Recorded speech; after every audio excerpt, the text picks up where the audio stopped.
नमस्कार मित्रों, स्वागत है हमारे इस क्लास में। आज हम इस क्लास में देखने वाले हैं 2026 का मॉडल पेपर विज्ञान का। तो चलिए शुरू करते हैं। आज इस क्लास में हम विज्ञान के सभी प्रश्नों को देखेंगे। तो पहला प्रश्न है आपका बहुविकल्पात्मक प्रश्न है, जिसमें 1 से 18 तक के प्रश्न हैं जिनके उत्तर आपको ऑब्जेक्टिव टाइप में देने हैं। जिसमें पहला क्वेश्चन है, संगमरमर का रासायनिक सूत्र है CaOH2, CO2, CaCO3 या CaO। तो आपको बताना है कि इसमें से कौन सा ऑप्शन सही है। CaOH2 जिसको हम बोलते हैं कैल्शियम हाइड्रोक्साइड, CO2 को बोला जाता है कार्बन डाइऑक्साइड, CaCO3 को बोला जाता है कैल्शियम कार्बोनेट और CaO को बोला जाता है कैल्शियम ऑक्साइड। तो यहाँ पर आपको दिख रहा होगा संगमरमर, जो कि सफ़ेद मार्बल होता है, जिसका फार्मूला होता है CaCO3 यानी कि कैल्शियम कार्बोनेट। चलो देखते हैं, अगला क्वेश्चन देखते हैं। हमारा अगला क्वेश्चन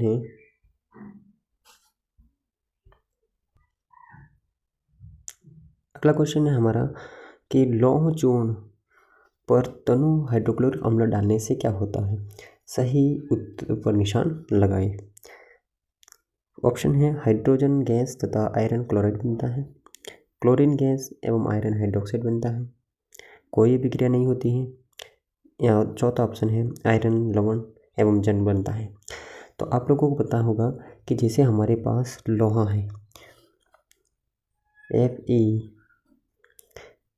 यानी कि लोहे का चूर्ण है, और इसकी अभिक्रिया अगर हम हाइड्रोक्लोरिक यानी कि HCl से करवा दें तो क्या होगा।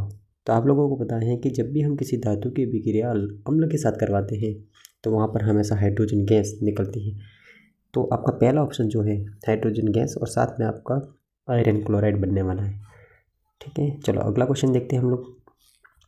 अगला क्वेश्चन है कि कोई धातु ऑक्सीजन के साथ अभिक्रिया कर उच्च गलनांक वाला यौगिक निर्मित करती है और ये यौगिक जल में विलेय है, तो यह तत्व क्या हो सकता है। यानी कि प्रश्न ये पूछना चाह रहा है कि हमारे पास कोई धातु है, मान लीजिए वो धातु X है, और उसकी अभिक्रिया हम लोग ऑक्सीजन के साथ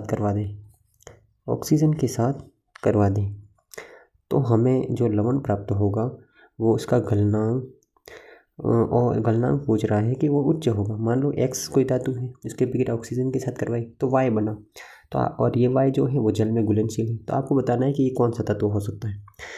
पहला है कैल्शियम, दूसरा है कार्बन, तीसरा है सिलिकॉन, चौथा है लोहा।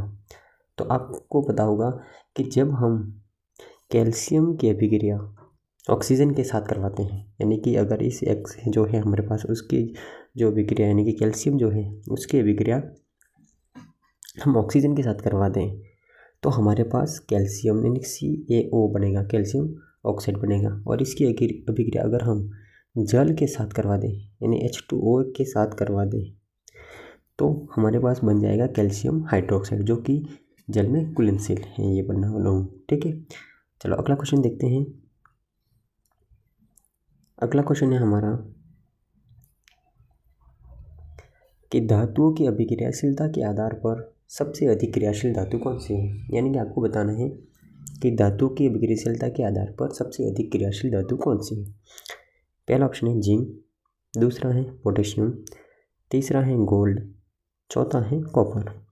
तो आपको पता होगा सबको कि हमारा जो पोटेशियम है वो सबसे ज़्यादा क्रियाशील धातु है। ठीक है, अगला क्वेश्चन देखते हैं। अगला क्वेश्चन है एथेन का आणविक सूत्र C6H6 है। तो इसमें 6 सहसंयोजक आबंध है, 7 सहसंयोजक आबंध है, 8 सहसंयोजक आबंध है या 9 सहसंयोजक आबंध है। यानी कि आपको बताना है एथेन का जो अणुसूत्र है C2H6 है। यानी कि हमारे जो कार्बन है, ये 2 कार्बन है, उन कार्बन के साथ हाइड्रोजन जुड़े हुए हैं। इस प्रकार से 6 हाइड्रोजन जुड़े हुए हैं। अब आपको बताना कि उसमें सहसंयोजक बंध कितने हैं, तो हम लोग देखेंगे कि जितने हाइड्रोजन जुड़े उतने सहसंयोजक बंध तो 6 हैं, और कार्बन के बीच में भी एक सहसंयोजक बंध है। तो इसका मतलब हुआ कि टोटल हमारे पास 7 सहसंयोजक बंध होने वाले हैं। अगला क्वेश्चन देखते हैं। अगला क्वेश्चन है बेंजीन की संरचना है। बेंजीन की आपको संरचना बतानी है। बेंजीन एक प्रकार का चक्रीय हाइड्रोकार्बन है और इसका जो अणुसूत्र होता है वो होता है C6H6 होता है, यानी कि 6 कार्बन है और 6 ही हाइड्रोजन होते हैं। तो आप लोग देखोगे कि जो पहला ऑप्शन है उसमें 6 कार्बन भी दिख रहे हैं और 6 हाइड्रोजन भी दिख रहे हैं, और प्रत्येक एक कार्बन को छोड़ के दूसरे कार्बन पर डबल बॉन्ड होता है, जिसमें आप पहले ऑप्शन में ही देख रहे हैं। तो आपका जो पहला ऑप्शन है वही आपका सही उत्तर होगा। ठीक है। आपका अगला सवाल है परागकोश में होते हैं बाह्यदल होते हैं, अंडाशय होता है, अंडक होता है और परागकण होता है। तो आप लोगों को पता होगा कि जो परागकोश है वो पुंकेसर का भाग है, यानी आप लोगों ने देखा होगा पुंकेसर इस प्रकार से और इसके ऊपर इस प्रकार से बना हुआ होता है। तो ये जो नीचे वाला भाग है, इस वाले भागों को इसको बोलते हैं पूतंतु, और ये जो ऊपर बना हुआ है उसको बोलते हैं परागकोश। और इसके अंदर कौन होता है? तो इसके अंदर होते हैं परागकण। इसका मतलब आपका ऑप्शन जो द है वो ऑप्शन सही होगा। अगला क्वेश्चन देखते हैं। अलैंगिक जनन द्वारा मुकुलन द्वारा होता है, यानी कि अलैंगिक जनन मुकुलन के द्वारा किस में होता है ये बताना है। तो पहला ऑप्शन है अमीबा, दूसरा है ईस्ट, तीसरा है प्लाज्मोडियम और चौथा ऑप्शन है लेशमानिया। तो आपका पता होगा कि जो अमीबा है उनमें द्विखंडन के द्वारा जनन होता है, ये जो प्लाज्मोडियम है उसमें बहुखंडन के द्वारा जन्म होता है, और ये जो लेशमानिया है उसमें भी द्विखंडन के द्वारा जनन होता है। इसका मतलब जो हमारा ऑप्शन बी है ईस्ट और एक दूसरा जीव है हाइड्रा, जिन दोनों में मुकुलन के द्वारा जनन की क्रिया होती है, और ये दोनों ही जनन अलैंगिक प्रकार के हैं। अगला क्वेश्चन देख लेते हैं। अगला क्वेश्चन है मस्तिष्क उत्तरदायी है, यानी कि हमारा जो मस्तिष्क है वो किसके लिए उत्तरदायी है। पहला ऑप्शन है सोचने के लिए, दूसरा है हृदय स्पंदन के लिए, तीसरा है शरीर का संतुलन बनाने के लिए और चौथा है ऑप्शन उपरोक्त सभी। तो आपका सही जवाब होगा उपरोक्त सभी। अब हम ये भी देख लेते हैं कि सोचने के लिए हमारा मस्तिष्क का कौन सा भाग कार्य करता है। तो आपको पता होना चाहिए कि जो हमारा प्रमस्तिष्क है वो सोचने के लिए उत्तरदायी होता है। हृदय की स्पंदन के लिए हाइपोथैलेमस होता है, या फिर मस्तिष्क का भाग मेडुला ऑब्लोंगेटा भी होता है। शरीर के संतुलन के लिए अनुमस्तिष्क होता है। ठीक है। तो इस सवाल में हमारा ऑप्शन हो जाएगा द उपरोक्त सभी। अगला क्वेश्चन देखते हैं। हमारा अगला क्वेश्चन है रासायनिक समन्वय देखा जाता है, यानी कि रासायनिक समन्वय जो है वो किस में देखा जाता है। पादपों में देखा जाता है, जंतु में देखा जाता है, या पादप और जंतु दोनों में देखा जाता है, या इनमें से कोई नहीं। तो आप लोगों को पता होगा कि जो हमारा टॉपिक है रासायनिक समन्वय और नियंत्रण, जिनमें हम लोगों ने पादप के बारे में भी देखा है, पादप हार्मोन भी होते हैं और जंतु हार्मोन भी होते हैं। इसका मतलब ये है कि रासायनिक समन्वय पादप और जंतु दोनों में होता है। अगला सवाल देखते हैं। सामान्य दृष्टि के वयस्क के लिए सुस्पष्ट दर्शन की अल्पतम दूरी होती है, यानी कि एक सामान्य जो व्यक्ति है उसकी निकटतम दूरी कितनी होती है आपको ये बताना है। पहला ऑप्शन है 25 मीटर, दूसरा है 2.5 मीटर, तीसरा है 25 सेंटीमीटर और चौथा है 2 मीटर। तो आपका सही जवाब इसमें होने वाला है जो सुस्पष्ट न्यूनतम दूरी है वो होती है 25 सेंटीमीटर किसी भी वयस्क व्यक्ति के लिए। और अगर आपका सवाल ऐसा हो जाए कि अधिकतम दूरी यानी कि दूरस्थ बिंदु कितना होता है आँख के लिए, तो आपको बताना है वो होता है अनंत होता है। ठीक है। अगला सवाल देखते हैं हम लोग। अगला सवाल है हमारा श्वेत प्रकाश में कितने वर्ण पाए जाते हैं, यानी कि जो श्वेत प्रकाश होता है उसमें कितने रंग होते हैं। 7, 4, 3, 8। तो आप सबको पता होगा कि जो श्वेत प्रकाश है उसमें 7 रंग होते हैं। आपका अगला सवाल है कौन सा पद है जो विद्युत परिपथ में विद्युत शक्ति को निरूपित नहीं करता, यानी कि आपको बताना है कि इन चार में से कौन सा पद है जो विद्युत शक्ति को नहीं बताता है। पहला है I square R, I R square, और चौथा ऑप्शन है वी आई, और तीसरा ऑप्शन है वी आई, चौथा ऑप्शन है वी स्क्वायर आर। तो आप लोगों को पता होगा कि जो विद्युत शक्ति होती है, जो विद्युत शक्ति है आपकी, जिसको हम P से दर्शाते हैं, और शक्ति बराबर होता है कार्य बटा समय, यानी कि W/T कह सकते हैं। और अगर हम इस सूत्र को सॉल्व करें और इसमें ओम का नियम लागू करें तो हम देखेंगे कि जो हमारा आई स्क्वायर आर है वो भी सही होगा, इसके बाद वी आई भी सही होगा और वी स्क्वायर आर भी सही होगा। लेकिन हमारा जो दूसरा ऑप्शन है आई आर स्क्वायर, ये वाला ऑप्शन हमारा गलत हो जाएगा। इसका मतलब हमारे इस प्रश्न में सही जवाब है ऑप्शन बी। अगला क्वेश्चन देखते हैं हम लोग। अगला क्वेश्चन दिया है प्रतिरोध का मात्रक है, ओम है, वोल्ट है, एम्पियर है या फिर वाट है। तो आपको पता होगा कि प्रतिरोध का जो मात्रक है वो आपका पहला ऑप्शन ओम होता है। अब बाकी भी देख लेते हैं। वोल्ट किसका मात्रक है, तो वोल्ट जो होता है वो विभव का, या फिर हम कह सकते हैं विभवांतर का। एम्पियर है जो विद्युत धारा का मात्रक है, और जो वाट है वो शक्ति का प्रतीक है, मात्रक है। ठीक है, अगला क्वेश्चन देख लेते हैं। अगला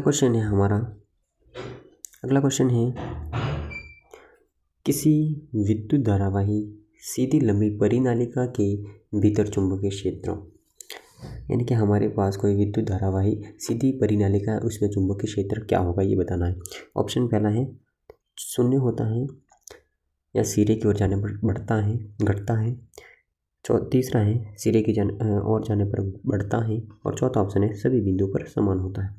आप लोगों को पता होगा कि अगर हमारे पास कोई भी धारावाही परिनालिका है और इस परिनालिका के भीतर अगर पूछा जाए तो हर बिंदु पर चुंबकीय क्षेत्र समान होता है। इसका मतलब आपका जो ऑप्शन डी है वो सही होगा। चलो अगला क्वेश्चन देखते हैं। अगला क्वेश्चन एक चित्र दिया हुआ है। चित्र अनुसार कोई इलेक्ट्रॉन किसी चुंबकीय क्षेत्र के लंबवत प्रवेश करता है तो इलेक्ट्रॉन पर आरोपित बल की दिशा क्या होगी। यानी प्रश्न में दिया गया एक चित्र दिया गया है कि चुंबकीय क्षेत्र की दिशा इस प्रकार से है, चुंबकीय क्षेत्र की दिशा इस प्रकार से दे रखी है और उसके लंबवत कोई इलेक्ट्रॉन गति कर रहा है, तो आपको बताना है कि आरोपित बल की दिशा क्या होगी। ऑप्शन पहला है दाईं ओर होगी, बाईं ओर होगी, कागज़ के बाहर की ओर होगी या फिर कागज़ के भीतर की ओर होगी। तो आप लोगों को पता होगा कि जो फ्लेमिंग का वाम हस्त नियम है या फिर हम बोलते हैं बाएं हाथ का नियम, इस प्रकार से, यानी कि फ्लेमिंग ने बाएं हाथ का नियम दिया था जिसमें बताया था उन्होंने कि हमारे बाएं हाथ की जो तर्जनी है, मध्यमा है और अंगूठा है, इनको अगर हम इस प्रकार रखें कि हमारी जो तर्जनी है वो हमारी बताए विद्युत धारा को, तो मध्यमा चुंबकीय क्षेत्र को बताएगी, तो जो अंगूठा है वो बताता है बल की दिशा। तो इस चित्र में हमें दिख रहा है कि जो इलेक्ट्रॉन की गति होती है उसके विपरीत दिशा में हमेशा विद्युत धारा की गति होती है। तो इसमें आपका जो ऑप्शन डी है, द वाला ऑप्शन, कि कागज़ के भीतर जाते हुए ये बल की दिशा होगी कागज़ के भीतर की ओर होने वाली है। ठीक है, चलो अगला सवाल देखते हैं। हमारा अगला सवाल है कि निम्न में से कौन आहार श्रृंखला का निर्माण करते हैं, यानी कि आहार श्रृंखला किससे निर्मित होती है, आपको ये बताना है। घास, गेहूँ और आम। दूसरा है घास, बकरी और मानव। तीसरा है बकरी, गाय और हाथी। चौथा ऑप्शन है घास, मछली और बकरी। तो आप लोगों को इसमें दिख रहा होगा कि जो पहला ऑप्शन है जिसमें घास, गेहूँ और आम, ये खाद्य श्रृंखला हो ही नहीं सकती। दूसरे में दिख रहा है कि घास जो बकरी खाती है और बकरी मानव भक्षण कर सकता है। तो आपको जो दूसरा ऑप्शन जो है वो ऑप्शन आपका सही होने वाला है। जबकि बाकी ऑप्शन में तीसरे में देख ले, बकरी को गाय नहीं खा सकती। इसी प्रकार से चौथे ऑप्शन में मछली घास खाती है लेकिन मछली को बकरी नहीं खाती। इस प्रकार से हमारे 3 ऑप्शन गलत हो जाते हैं। सही जवाब हमारा होगा बी। अगला क्वेश्चन देखते हैं। अगला हमारा क्वेश्चन है, निम्नलिखित में से कौन से समूह में केवल जैव निम्नीकरणीय पदार्थ हैं। आपको बताना है कि जैव निम्नीकरणीय पदार्थ कौन है। ऑप्शन में है घास, पुष्प और चमड़ा। दूसरे ऑप्शन में है घास, लकड़ी और प्लास्टिक। तीसरे में है फलों के छिलके, केक, नींबू का रस। चौथा ऑप्शन में है केक, लकड़ी और घास। यहाँ पर घास लिखा है लेकिन अंग्रेजी वर्जन में यहाँ पर घास ही है।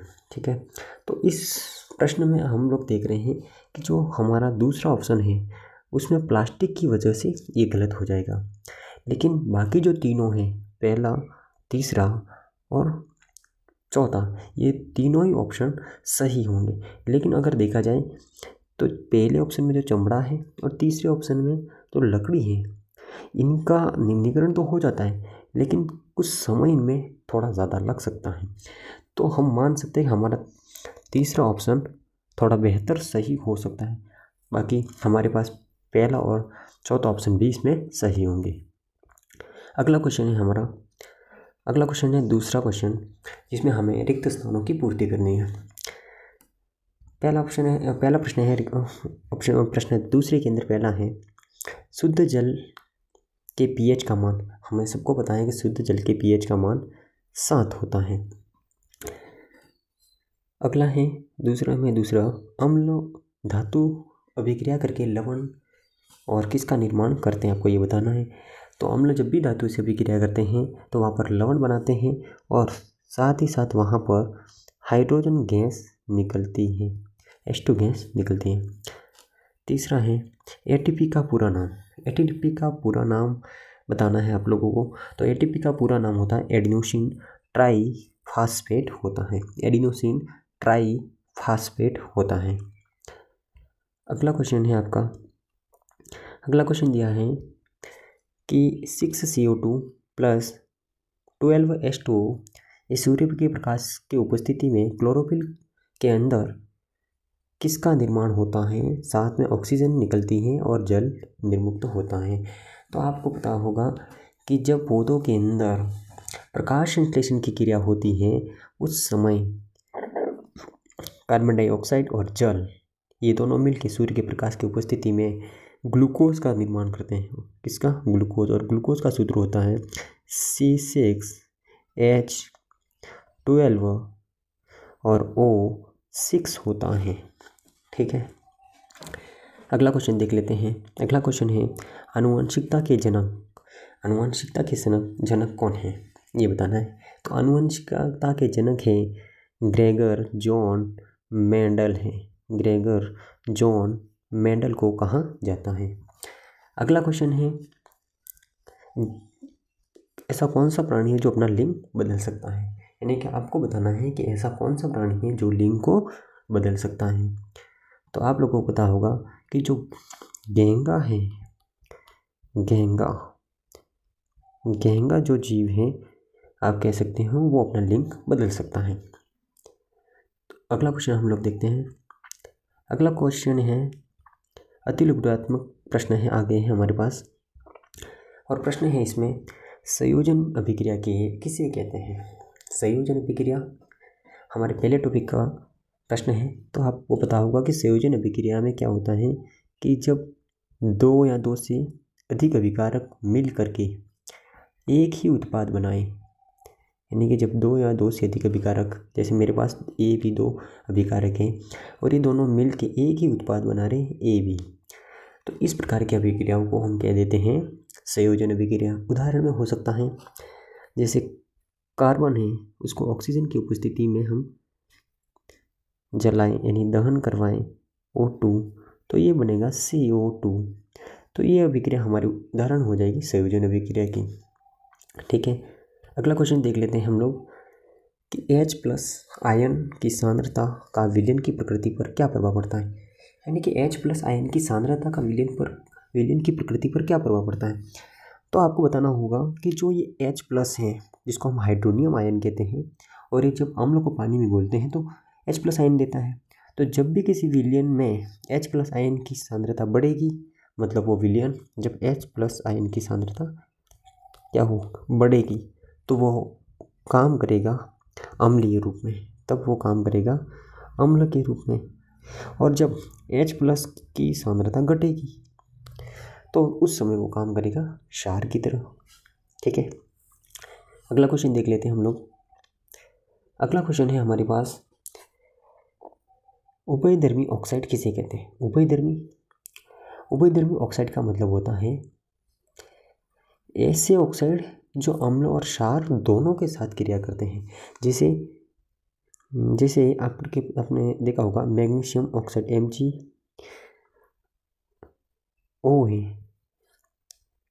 MgO, ये इस प्रकार का उभयधर्मी ऑक्साइड है जो कि अम्ल और क्षार दोनों के साथ क्रिया कर लेता है। ठीक है, अगला क्वेश्चन हम लोग देखते हैं। अगला क्वेश्चन है मानव में लैंगिक हार्मोन के नाम। और मानव में लैंगिक हार्मोन कौन होता है, तो आपको बताना है कि मानव में दोनों बताने पड़ेंगे, नर के अंदर भी बताना पड़ेगा और मादा के अंदर भी आपको बताना पड़ेगा। तो नर के अंदर तो एक हार्मोन होता है टेस्टोस्टेरोन होता है। मादा में 2 हार्मोन होते हैं, एक तो होता है प्रोजेस्टेरोन और दूसरा होता है एस्ट्रोजन। ठीक है, अगला क्वेश्चन है आयोडीन युक्त नमक के उपयोग की सलाह क्यों दी जाती है। तो आयोडीन युक्त नमक के उपयोग की सलाह क्यों दी जाती है। आपको पता होगा कि आयोडीन जो होता है वो हमारी थायराइड ग्रंथि से निकलने वाले हार्मोन थायरोक्सिन के लिए आवश्यक होता है। अगर आयोडीन की हमारे भोजन में कमी हो जाएगी तो उस व्यक्ति में थायरोक्सिन की मात्रा कम हो जाएगी, और जब कम होंगी तो उसे एक रोग हो जाता है जिसको बोलते हैं गोइटर रोग, जिसको बोला जाता है गोइटर रोग। ठीक है, अगला क्वेश्चन है आपका, मानव में लिंग निर्धारण का चित्र बनाइए। आपको लिंग निर्धारण का चित्र कैसे बनाना है, जैसे नर के अंदर होता है XY और मादा में होते हैं XX गुणसूत्र, आपको पता होगा। तो जब ये युग्मक बनेंगे तो नर के अंदर बनेंगे X और Y, जबकि मादा में बनेंगे X और X। और जब नर के X मादा के X से मिलेंगे तब यहाँ पर लड़की बनेगी, बच्चा जो बनेगा, संतान जो होगी वो मादा ही बनेगी। और जब नर का Y गुणसूत्र है वो महिला के या मादा के X से मिलेगा, उस समय जो संतान बनेगी वो बच्चा होगा। बस इस प्रकार का आपको फॉर्मूला डायग्राम बनाना है। अगला क्वेश्चन है आनुवंशिकता किसे कहते हैं। आनुवंशिकता किसे कहते हैं, तो आपको बताना है एक पीढ़ी से दूसरी पीढ़ी में होने वाले आनुवंशिक लक्षणों का अध्ययन आनुवंशिकता कहलाता है। ठीक है, अगला क्वेश्चन है आपका लेंस और दर्पण सूत्र लिखने। लेंस 2 प्रकार के सूत्र होते हैं, एक तो होता है दर्पण सूत्र और दूसरा होता है लेंस सूत्र। बस आपको ये याद रखना है कि 1/F बराबर 1/V माइनस 1/U, ये होता है आपका लेंस सूत्र। और जब 1/F बराबर 1/V माइनस की जगह केवल प्लस कर दिया जाए तो 1/U, ये होता है आपका दर्पण सूत्र। बस केवल प्लस और माइनस का अंतर है। ठीक है, अगला क्वेश्चन है आपका लेंस की समता को परिभाषित कीजिए। लेंस की समता क्या होती है, तो किसी भी लेंस के द्वारा प्रकाश की किरणों को या तो इकट्ठा यानी कि अभिसरित या फिर अपसारित करने की, फैलाने की जो क्षमता है वो उसको बोलते हैं लेंस की क्षमता। और इसके लिए सूत्र होता है, लेंस की क्षमता को हम दर्शाते हैं P से, और ये होती है 1/F, यानी फोकस दूरी का व्युत्क्रम होती है। ठीक है, अगला क्वेश्चन है कि विद्युत परिपथ एवं सांदित्रों में सामान्यतः उपयोग होने वाले सुरक्षा उपकरण का या सुरक्षा उपाय का नाम है भाई। तो आपको पता है कि विद्युत उपकरण में हम रखरखाव के लिए सुरक्षा के दृष्टिकोण से हम फ्यूज़ का इस्तेमाल करते हैं। ठीक है, अगला क्वेश्चन है एमआरआई का पूरा नाम होता है मैग्नेटिक रेजोनेंस इमेजिंग, यानी कि मैग्नेटिक रेजोनेंस इमेजिंग। और ये मानव मस्तिष्क के जो आंतरिक सूक्ष्म अंग हैं उनका चित्र बनाने में विशेष रूप से इस्तेमाल किया जाता है। ठीक है, अगला क्वेश्चन है पोषी स्तर किसे कहते हैं?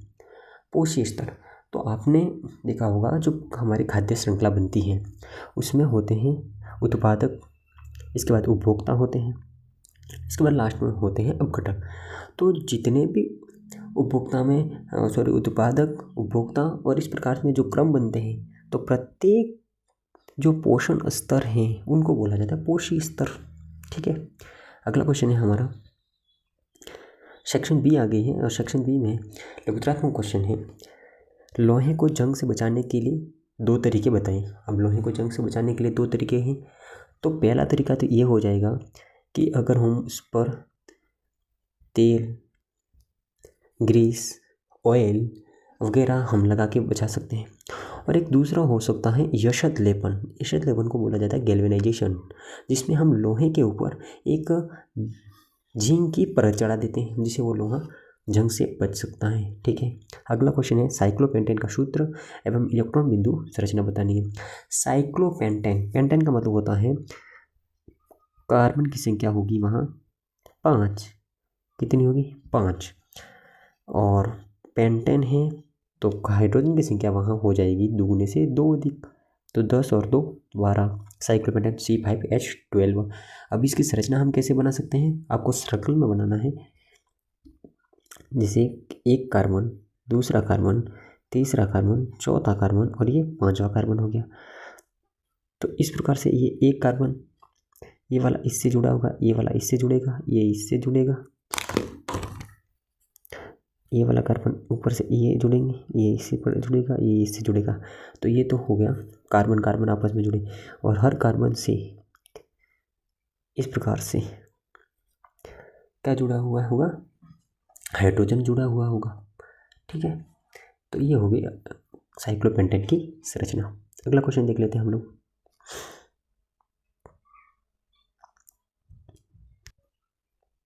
अगला क्वेश्चन है हमारा प्रकाश संश्लेषण के लिए आवश्यक कच्ची सामग्री पौधा कहाँ से प्राप्त करता है? बताना हम, प्रकाश संश्लेषण के लिए जो आवश्यक कच्ची सामग्री है वो पौधा कहाँ से प्राप्त करता है? तो नॉर्मल सा क्वेश्चन है कि पौधे को जल चाहिए, क्या चाहिए? पहला जल, तो जल इसको मिल जाएगा जड़ों के द्वारा जमीन से। दूसरा उसे चाहिए कार्बन डाइऑक्साइड, तो कार्बन डाइऑक्साइड मिल जाएगी वायुमंडल से, और सूर्य से उसको सूर्य का प्रकाश मिल जाएगा। ठीक है, अगला क्वेश्चन है पादप में प्रकाशानुवर्तन किस प्रकार होता है? तो आपको बताना है कि पादप में प्रकाशानुवर्तन किस प्रकार होता है। तो आप लोगों को पता होगा कि जब कोई भी पादप है उस पर जिस दिशा से प्रकाश गिरता है उस दिशा में वो अपनी गति कर लेता है, क्योंकि उसमें उपस्थित ऑक्सीजन छाया वाले भाग में चला जाता है, जिससे पादप की जो वृद्धि है जिस दिशा से प्रकाश आ रहा है उस दिशा में हो जाता है। ठीक है, अगला क्वेश्चन है डीएनए की प्रतिकृति बनाना जनन के लिए क्यों आवश्यक है? डीएनए की प्रतिकृति यानी कि डीएनए रेप्लिकेशन क्यों आवश्यक है? तो आप लोगों को पता होगा कि आपके अंदर जो भी लक्षण होंगे वो कुछ तो लक्षण आपके पिता से प्राप्त होंगे और कुछ लक्षण होंगे वो आपकी माता से प्राप्त होंगे। और आप लोगों को पता होगा कि मनुष्य में टोटल गुणसूत्र की संख्या कुल गुणसूत्र की संख्या होती है वो होती है 46।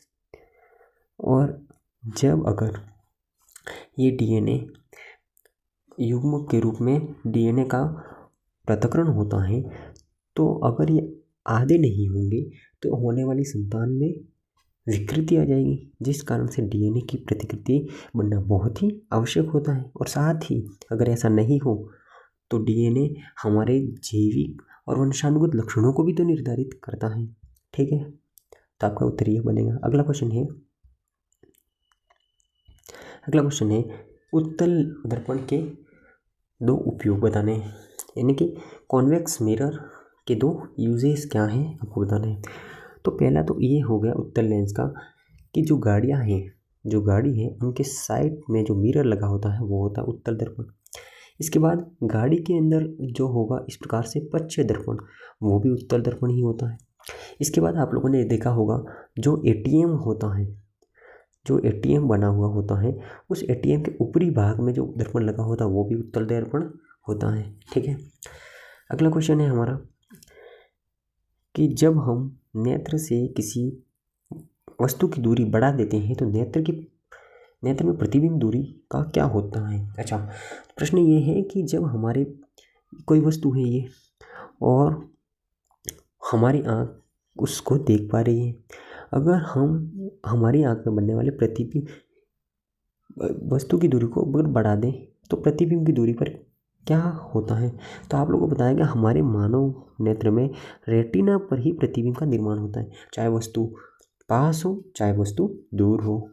ठीक है, अगला क्वेश्चन है हमारा, अगला क्वेश्चन है 6 वाट की बैटरी से गुजरने वाले 1 कूलम आवेश को कितनी ऊर्जा दी जाती है। यानी कि 6 वाट की बैटरी है, उससे 6 वाट की बैटरी से गुजरने वाले 1 कूलम आवेश को कितनी ऊर्जा दी जाती है।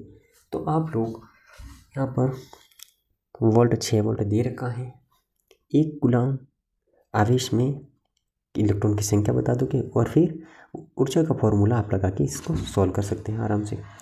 अगला क्वेश्चन है 2 चुंबकीय क्षेत्र रेखाएं एक दूसरे को प्रतिच्छेद क्यों नहीं करती। आप लोगों को पता है कि जब हमारे पास कोई चुंबक है, हमारे पास कोई चुंबक है इस प्रकार से N और S, तो चुंबकीय रेखाएं होती है, चुंबक के बाहर हमेशा उत्तर से दक्षिण की ओर जाती है इस प्रकार से, और चुंबक के अंदर दक्षिण से उत्तर की ओर, और ये कभी भी एक दूसरे को नहीं काटेगी। क्यों नहीं काटती हैं? अगर जब एक दूसरे को काट लिए तो हमारा जो चुंबकीय गुण है या फिर जो चुंबकीय चूई जो हमारी होगी वो द्विदिशा में बताएगी, और जब द्विदिशा हो ही नहीं सकती तो इसलिए चुंबकीय जो रेखाएं एक दूसरे को कभी प्रतिच्छेद नहीं करती हैं। अगला है एक पारतंत्र में ऊर्जा के प्रवाह का आरेख चित्र। तो आप एक पारतंत्र में ऊर्जा का प्रवाह हमेशा, जैसे सबसे पहले उत्पादक यानी कि पेड़ है, पेड़ के ऊपर कोई पक्षी रहता है तो पक्षी हो गया।